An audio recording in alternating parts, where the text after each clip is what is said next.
বদনামকারীকে ভালোবাসবেন, বদনামকারীকে সহযোগিতা করবেন। আর কেউ যদি দেখেন আপনার জীবন চলার পথে, আল্লাহর ওয়াস্তে করে বলছি, কথাটা একটু মনে বসান, রাগ করেন না, হিংসা করেন না, অনেক করছেন। কেউ যদি আপনাকে নামাতে চায়, গর্ত খুঁড়ে আপনাকে ফেলার জন্য, বুঝতে পারছেন কে এসে, দৌড়েন না। শুধু আপনার কাজ হচ্ছে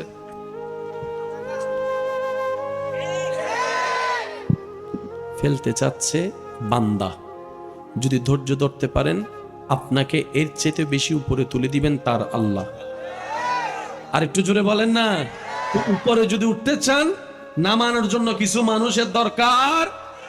এবার বলেন, আমরা নামানোর জন্য যারা বদনাম করে তাদেরকে আমরা কি বলি? সে আমার কোথায় লাগছে? বলেন না, সে আমার কোথায় লাগছে? সে আমাদের কোথায় লাগছে?